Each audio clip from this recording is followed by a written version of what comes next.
Master minds commerce చదవాలనుకునే 10th inter విద్యార్థుల తొలి ఎంపిక. నమస్తే రమ్మగారు. నమస్తే జయ. కొంతమంది ఉంటారు రమ్మగారు, నేను దేవుణ్ణి చూడాలి, నిజంగా దేవుడు ఉన్నాడా, లేకపోతే ఏది సాధ్యం కాదో అంటే మన కంటికి కనిపించదో మనం చూడలేకపోతామో దాన్ని లేదు అని క్రియేట్ చేస్తారు. దాని దాకా వెళ్ళే ప్రయత్నం ఉంటుంది చూసారా, మధ్యలో అది చేయలేకపోతారు. అప్పుడు బహుశా నిజంగానే భగవంతుని చూడొచ్చేమో, డైరెక్ట్గా ఒక ఆకారంలో కాకపోయినా వేరే ఒక రూపంలో చూడొచ్చేమో కదా. అంటే నమ్మకం ఉంటే అది నమ్మాలి కదా. ముందు మనకంటూ ఒక నమ్మకం ఉంటే మనం గాఢంగా నమ్మాలి. ఫర్ ఎగ్జాంపుల్ వినాలి. హాస్పిటల్కి వెళ్తారు, ఒక డాక్టర్తో ఏదో మెడిసిన్ తీసుకుంటారు, తగ్గిద్దో తగ్గదో ఏమవుతుందో అని అనుకుంటే అసలు ఆ మందు ఎలా పనిచేస్తుంది? మందు వాడుతుంటారు కానీ నమ్మకంగా ఉండదు. కానీ ఆ మనిషి మీద నమ్మకం ఉంటేనే కదా మనకు అది పని చేసేది కదా రమ్మగారు. ఎప్పుడు అలాగే ఉంటుంది. మనం ఏదైనా విషయం చెప్పేటప్పుడు మనం ఎంత గాఢంగా దాన్ని నమ్ముతున్నాం అనే దాన్ని బట్టి. ఇప్పుడు భగవంతుడి కథలు చెప్తాం, వింటారు, మనమే చెప్తాం. అవును, చెప్పేవాడికి ఒక నమ్మిక ఉండాలా? వినేవాడు నమ్మకంతో వింటాడు, విన్నవాడు నమ్మకంతో వింటాడు. అవును, వాడు దాన్ని చూడగలుగుతాడు. చెప్పేవాడికి కూడా ఆ నమ్మకం ఉండాలి. కొన్ని భక్తి కథలు, పరమార్థ కథలు భలే విచిత్రంగా ఉంటాయి జయ. పూర్వం అంటే మధుర నగరం అంటే ఎక్కడ? బృందావనం, మధుర. అక్కడ మధురలో ఒక సంపన్నుడి ఇంట్లో ఏకాదశి నాడు కథాకాలక్షేపం జరుగుతుందట. కథాకాలక్షేపం అంటే ఏకాదశి నాడు రాత్రి తెల్లవార్లు మెలకుగా ఉండాలి. అయితే ఆ పూట ఒక ఆయన భాగవతం చెప్తున్నారు, భాగవత గాథలు. అయితే అదే సమయానికి ఇంతమంది సంపన్న గృహస్థు, ఇంట్లో ఇల్లంతా వెలుగు, చాలా మంది జనాలు బయట బళ్ళు గిళ్ళు ఉండేసరికి ఒక దొంగవాడు, భగత్ అతని పేరు, ఆ భగతుడు అనే దొంగ ఆ ఇంట్లోకి ప్రవేశించాడు. ప్రజలంతా చాలా ఉత్సుకతతోటి తదేక ధ్యానంతో భాగవత కథలు వింటున్నారు. ఈ దొంగవాడు వస్తువులు ఏమేమి సంగ్రహం చేయటం కోసం చూస్తూ వాడు కూడా ఈ కథ విన్నాడు. ఆ కథలో ఆయన ఏం చెప్తున్నాడు? యశోదాదేవి పిల్లలిద్దరిని నిద్ర లేపింది. ఒకడు నల్లవాడు, ఒకడు ఎర్రవాడు. నిద్ర లేపింది. అక్కడి నుంచి బాలకులంతా వచ్చారు. గోపబాలుడంతా చక్కగా తయారయ్యి చద్దెన్నాలు పట్టుకుని వాళ్ళకి తగిన నగలు ధరించి అందంగా అలంకరించుకుని గోవులు తోలుకుంటూ కృష్ణుణ్ణి బలరాముణ్ణి పిలుస్తున్నారు. రండి రండి, మీరు రాకపోతే దేవాలయం గోవులు నడవు. కృష్ణ, నువ్వు రాకపోతే ఎట్లా? నువ్వు మురళి పోదకపోతే కుదరదు. ఏది నీ సువర్ణ మురళి ఎక్కడుంది? తీసుకురా అని పిలుస్తున్నారు. పిలుస్తుంటే యశోదాదేవి పిల్లలిద్దరిని లేవదీసింది. అక్కడి నుంచి స్నానాలు చేయించింది. ఆ తర్వాత చక్కగా చెరుకో పంచ కట్టించింది, పట్టు పంచలు కట్టింది, మెడ నిండా నగలు, తర్వాత ఏమో కొప్పున ఒక ఇది చుట్టి నెమలి కన్ను పెట్టి ముత్యాల సరాలు వెళ్లాడేసింది. దగాయమానంగా ఉన్న నగలతోటి కృష్ణుడు బలరాముడు వెలిగిపోతున్నారు. వెలిగిపోతున్న ఇద్దరు, బంగారు మురళి తీసుకున్న కృష్ణుడు, బంగారు పొన్నుకర్ర ధరించిన బలరాముడు చక్కగా గోవులు తోలుకుని వెళ్తున్నారు బృందావనం వైపు. ఈ దొంగ అంతా వింటున్నాడు. వాడికి బంగారం బంగారం బంగారం వినిపిస్తున్నాడు, అనర్ఘరత్నాలతో ఉన్న వస్తువులు. అంతకుముందు గోపబాలుడు కూడా అలంకరించుకున్నారు నగలు శక్తి అనుసారం. వాళ్ళ దగ్గర కొన్ని ఉన్నాయి. వీళ్ళమ్మే వాడికో పట్టు పంచ, వీడికో పట్టు పంచ కట్టింది. పట్టు పంచలు కట్టగలిగే అంటే నగలుంటాయి వాళ్ళ ఇంట్లో. అవును కదా కదా. పైగా వీళ్ళు ఏమైనా పెళ్లికి వెళ్తారా, పేరెంటానికి వెళ్తున్నారా? గోవులు గాయడానికి వెళ్తున్న పిల్లలకి పంచలు కట్టి, పట్టు పంచలు కట్టిందంటే నగలు మంచివి, బోల్డు నగలు ఉన్నాయని చెప్తున్నాడు. ఆభరణాలు ఇన్ని ధరించారని చెప్తున్నాడు. అంతా విని ఈ ఇంటి వెనకాల ఆ ఇంటి వెనకాల పడ్డం ఎందుకు?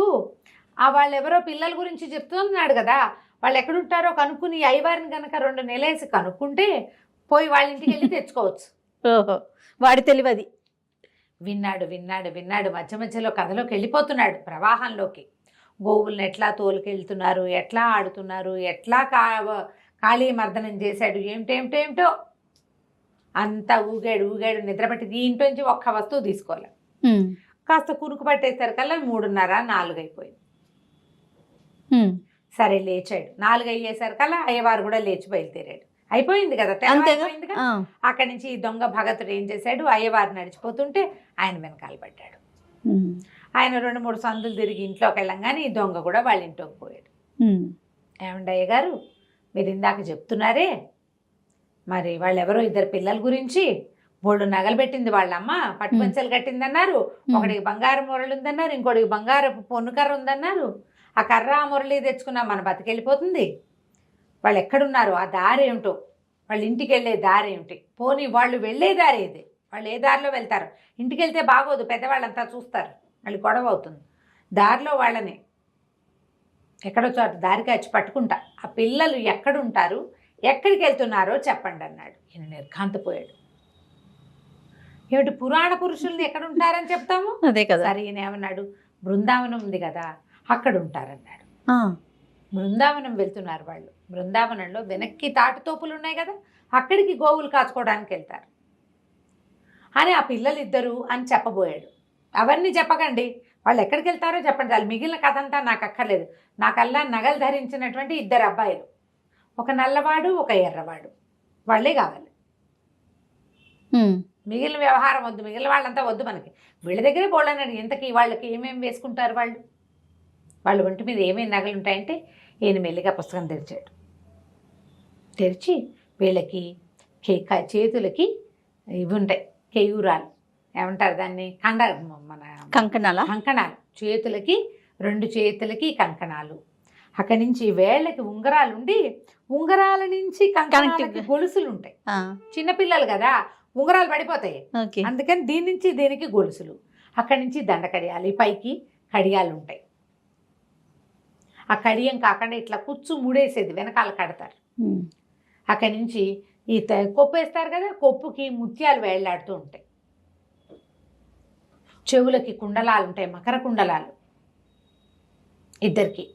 మెడలో పైకి ఒక మాలుండి, కిందకి నల్లబ్బాయికి కౌస్తుభమణి ఉంటుంది, ఇంతమణి నల్లవాడికి ఉంది, వాడి కుండల మీదే ఉంటుంది అది.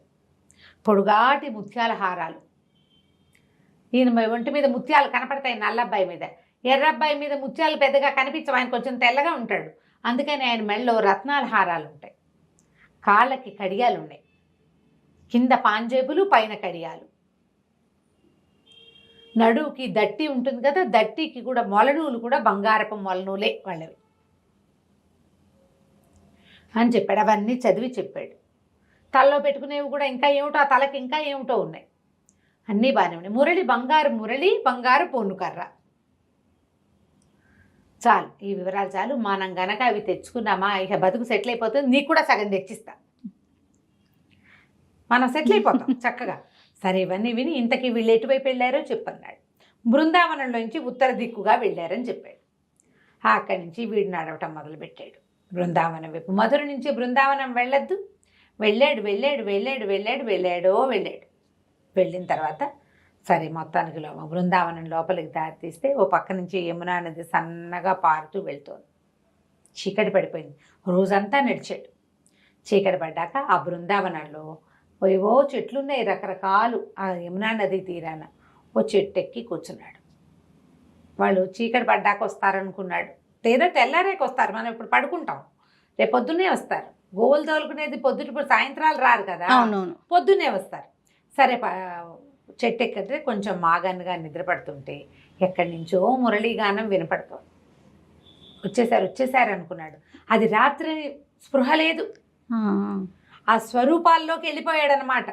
ఇన్ని నగలు పెట్టుకున్న బాలకుమారులు ఇద్దరు, వాళ్ళ రూపవర్ణనలోకే వాడి బుద్ధి. వీళ్ళు చూస్తూ ఉంటే దూరం నుంచి ఆవులు, ఎవరెవరెవరెవరో ఇంత పిల్లలు, వాళ్ళ మధ్యలో పెద్ద మణిహారంలో కౌస్తుభమణుల్లాగా వెలుగుతున్నారు ఇద్దరు. నల్లటి వాడు ఒక 9 ఏళ్ల వాడు ఒకడు, ఓ 10 ఏళ్ళు ఉంటాయి ఇంకొకడు, తెల్లగా ఎర్రగా మెరుస్తూ. చేతిలో ఓ కర్ర ఉంది వాడి చేతిలో, ఈ చిన్నవాడి చేతిలో మురళి ఉంది, ఆ మురళి ఊతున్నాడు. వాళ్ళు తన కింద నుంచే వెళ్తున్నారు. వీడు అట్లా మైమరిచి చూస్తూ ఉన్నాడు. చూస్తుంటే ఆభరణాలు కనపడుతున్నాయి, ముత్యాల హారాలు, వజ్రాలు, ఏమిటో బంగారం, చెవులకేవో కుండలాలు, ఉంగరాలు, కంకణాలు, కడియాలు.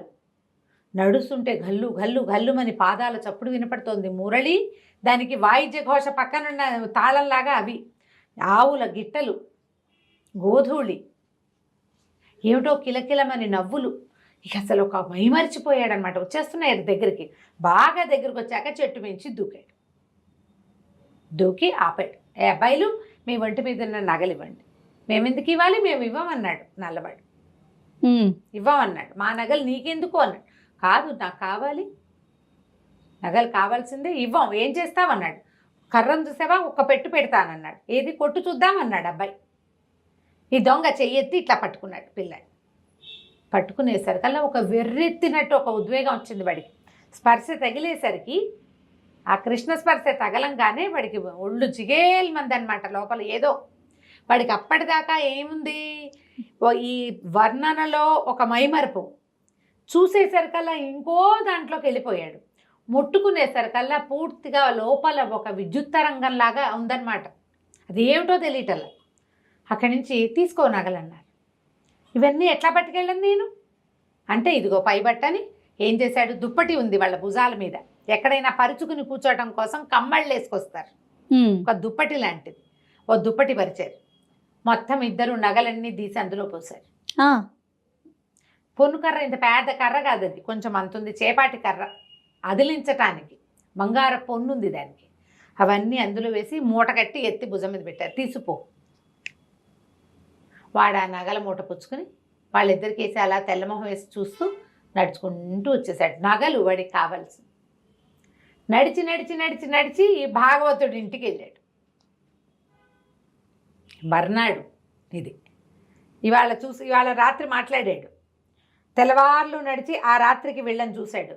మళ్ళీ తెల్లవార్లు నడిచి కాస్త అటు ఇటుగా చీకటి పడుతుండగా అక్కడికి వెళ్ళాడు. వెళ్ళి ఆ నగలు చూపించాడు ఆయనకి. నిర్ఘాంతపోయాడు ఆయన. ఏమిటి, నల్లవాడిని తెల్లవాడిని నువ్వు చూసావా అంటే, చూశాను. ఇంతంత పిల్లలు, భలే అందగాళ్ళు, వాడి కన్నే కన్ను, వాడి నవ్వే నవ్వు, వాడి రూపే రూపు, ఇంతే ఉన్నారు. నువ్వు చెప్పినట్టే అవే నగలు. ఇదిగో పోనీ వీడు చూడలేదంటానికి నగలు కనపడుతున్నాయి సాక్ష్యం. బంగారపు మురళి, మిగిలిన వస్తువులు ఎవరి దగ్గర ఉంటాయి, ఒక మణి, అవి ఎంత ఖరీదు ఉంటాయని మొదట అడిగితే ఆయన కోట్లు చేస్తాయన్నాడు. అవన్నీ దగదగలాడుతూ కనపడుతున్నాయి. ఏది ముట్టుకున్నా ఒళ్ళు జల్లు జల్లు మనిపోతుంది. కాంతిపోయాడు. ఇవే మనకు కావాల్సింది, దీన్నేం చేసుకుంటాం, ఇవెందుకు బాబు, నీకు ఇవి ఇచ్చిన వాళ్ళు ఎవరినో నాకు చూపిస్తావా అన్నాడు. నువ్వే కదుటయ్యా చెప్పావు అన్నాడు. నేను చెప్పా కానీ నేను ఎప్పుడు చూడలే, పుస్తకంలోనే చూసా, నిజంగా నేను చూడలేదు, నన్ను కూడా తీసుకెళ్ళాను. సరే పదన్న. నగలన్నీ మళ్ళీ మూట భుజాన్ని వేసుకుని భాగవతుడు దొంగ ఇద్దరు కలిసి బయలుదేరారు బృందావనానికి. చెట్టెక్కి కూర్చున్నారు. ఇదిగో వస్తారు, అదిగో వస్తారు, అదిగో వస్తారన్నాడు. గంటలు గడిచాయి. అదిగో వచ్చేసారన్నాడు. వచ్చారు, మీరు కనపడ్డే, భాగవతుడికి ఏమీ కనిపించట్లా, దొంగకే కనిపిస్తున్నారు. అక్కడి నుంచి బాబు మళ్ళీ ఎందుకు వచ్చావో అని అడిగాడు నల్లవాడు. అడిగితే, నేను భాగవతుడిని తీసుకొచ్చాను, ఆయనకి చూపించడానికి వచ్చాను, నీ నగలు నువ్వే తీసుకో, నాకొద్దు, నగలు తీసుకో, నాకు అక్కర్లేదు, చూస్తే చాలన్నాడు ఆయన. నేను నిన్ను చూసా కదా, నేను నిన్ను చూశానడానికి సాక్ష్యంగా నగలు కూడా చూపించా కదా, నాకు అదే చాలు, మీ నగలు మీరు తీసుకోండి అని ఒక్కో వస్తువు ఎత్తి మెళ్ళో పెట్టాడు పిల్లలిద్దరికి. ఆ మురళి అబ్బాయి చేతికిచ్చి, ఆ కర్ర పెద్ద అబ్బాయి చేతికిచ్చాడు. ఈ లోపల గోల్మని ఏడ్చాడు భాగవతోత్తముడు. నాకేమీ కనిపించట్లేదు, నేనెవరిని చూడలేకపోతున్నా, నువ్వెవరితో మాట్లాడుతున్నావో నాకు తెలియటం లేదు అని. పాపం ఈ దొంగ అడిగాడు, నువ్వు కనిపించట్లేదుట అంటే, సరే నా చేయి పట్టుకుని నువ్వు భాగవతుడు చేయి పట్టుకో అని చెప్పాడు కృష్ణుడు.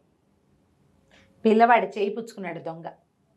వాడిలోంచి ఒక అనంత విద్యుత్ ప్రవాహం ఆ భాగవతుడి చేతిలోకి వెళ్ళింది. అప్పుడు ఆయనకు ఆ జ్ఞాన నేత్రం తెరుచుకుని ఈ వ్యక్తుల్ని చూడడం మొదలుపెట్టాడు. జగన్మోహనాకారుడుగా ఉన్న పిల్లాడు కృష్ణుడు, అంతకు దీటైన రూపంతో ఎర్రగా తెల్లగా మెరిసిపోతున్న బలరాముడు, అశేషమైన గోసంపద, ఎంతమందో గోపాలకులు, విపరీతంగా నగలు ధరించిన ఆ పిల్లలిద్దరిని చూశారు కల భాగవతోత్తముడు నేల మీద పడిపోయాడు సాష్టాంగం. ఈ దొంగకి దండం పెట్టడం తెలియదు. వాడు ఆ సౌందర్య ప్రవాహంలో పడి కొట్టుకుపోతున్నాడు. వాడు భాగవతుడు చెప్తూ ఉంటే అది విని విని విని బుర్రకెక్కించుకున్నాడు. నిజంగా ఇట్లాంటి ఆకర్ణాంత దీర్ఘనేత్రాలున్న ఒక పిల్లవాడు, నల్లటివాడు, ఇన్ని నగలు ధరించిన వాడు, అన్నయ్య సహాయంగా ఉన్నవాడిని నమ్మాడు, నమ్మి చూడగలిగాడు. ఇలా ఉంటాడని చెప్పిన వాడు కథ చెప్తున్నాడు కానీ విషయం లేదు బుర్రలో. ఎప్పుడైతే నగగట్టు చూశాడో అప్పుడు అతనికి తెలిసింది తను నోటితో చెప్తున్నది నిజంగా ఉన్నది అని. అది సీపవ్వలేదు లోపలికి, ఇంకా కదా. ఇవి పురాణ పురుషులు, వీళ్ళు కిందటి యుగంలో ఉన్నారు, ఇప్పుడు లేరు. ఇప్పుడు ఉండరు. ఇప్పుడు కూడా ఉన్నాడని నువ్వు నమ్మితే కదా నీకు కనపడేది. నమ్మిక లేనిదే ఎట్లా కనపడుతుంది ఏదైనా? ఇక ఆ భాగవతుడు సాష్టాంగ పడిపోయాడు. దొంగ కూడా ఓ దండం పెట్టాడు. ఎప్పుడైతే కృష్ణ పాదాలు ముట్టుకున్నాడో వెంటనే వీళ్ళు మాయమైపోయారు. ఏమీ కనపడలే అక్కడ. ఇద్దరూ నడిచొచ్చారు. అప్పటి నుంచి భాగవతోత్తముడు పరమభక్తుడయ్యాడు, దొంగ పరమభక్తుడైపోయాడు. వాళ్ళిద్దరూ కలిసి ఆ బృందావనంలోనే ఎంతకాలమో భగవంతుని గాథలు కీర్తనలు ప్రజలకి తెలియజేస్తూ ఉన్నారు. నమ్మిక ఉంటేనే మనం భగవంతుణ్ణి చూడగలం. నోటితో గంటల తరబడి చెప్పినా సరే ప్రయోజనం లేదు. ఏ పనైనా అంతే కదా రమ్మగారు, నమ్మకంతో ఉంటేనే చేయగలుగుతాం, సాధించగలుగుతాం. అంతే. బా ఎంత అద్భుతంగా ఉందో రమ్మగారు. అలా ఇన్వాల్వ్ అయిపోయాం మొత్తం. చూడండి, పిన్ డ్రాప్ సైలెంట్ అయిపోయింది. బా చాలా మంచి కదండి. నమస్తే రమ్మగారు. సుమన్ టీవీలో మీ పర్సనల్ అండ్ బిజినెస్ ప్రమోషన్స్ కోసం కింది నెంబర్కి కాంటాక్ట్ చేయండి.